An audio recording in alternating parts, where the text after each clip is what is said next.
नाज़रीन, अॼु पूरी दुनिया में सहाफ़त जी आज़ादी जो ॾिहाड़ो मल्हाए पियो वञे। गॾियल क़ौमुनि जे ज़ेली इदारे यूनेस्को पारां हर साल मल्हाइजंदड़ सहाफ़ती ॾिहाड़े ते जिते पूरी दुनिया में मेड़ाका ऐं सेमिनार कोठाया वेंदा आहिनि, उते बाहू खोसो जे सहाफ़ियुनि पारां पिणु रैली कढी वई। उन हवाले सां वधीक तफ़सील ॿुधाइण लाइ असां सां वीडियो लिंक ते मौजूदु आहे शाकिर खोसो। जी शाकिर।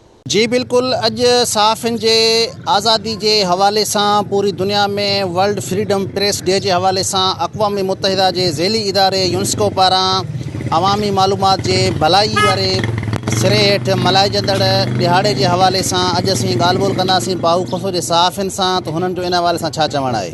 इंटरनेशनल फेडरेशन जे मुताबिक़ पाकिस्तान जे गुज़िरियल 20 सालनि में 123 सहाफ़ी क़तल थी चुका आहिनि।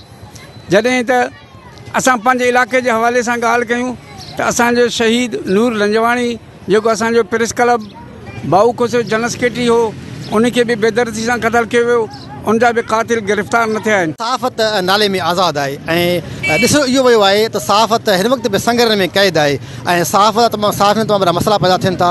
सहाफ़ियुनि खे बेदर्दी सां क़तल कयो पियो वञे ऐं सहाफ़ियुनि खे जंहिं अंदाज़ सां हलाए पियो वञे, इन हवाले सां मां चवां थो अञा ताईं सहाफ़त आज़ादु कोन थियो आहे। शहीद सहाफ़ियुनि खे सरुख़ सलाम पेश कयां थो ऐं इन सहाफ़त जे आलमी जे दिहाड़े जे ॾींहं ते असां बाहू खोसे जा सहाफ़ी सरापा एहतजाज आहियूं।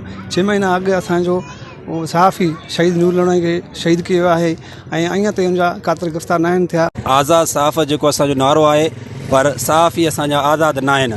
जे आलमी ॾींहं ते असीं हुकूमत सिंध ऐं वस वारनि अमलदारनि खां मुतालबो कयूं था त सहाफ़ियुनि खे तहफ़्फ़ुज़ ॾिनो वञे ऐं शहीद नूर लंजवाणी जे क़ातिलनि खे फिलफोर गिरफ़्तार कयो वञे। सहाफ़ियुनि जे आज़ादी जे हवाले सां मल्हाइजंदड़ ॾींहं ते बाहू खोसो जे सहाफ़ियुनि मुतालबो कयो आहे त पूरे पाकिस्तान ऐं दुनिया जे सहाफ़ियुनि सां गॾोगॾु सिंध जे सहाफ़ियुनि खे तोहफ़ो फ़राहम कयो वञे ऐं बाहू खोसो जे सहाफ़ी नूर लंजवाणी जे क़ातिलनि खे फ़ौरी तौर ते गिरफ़्तार कयो वञे। जी।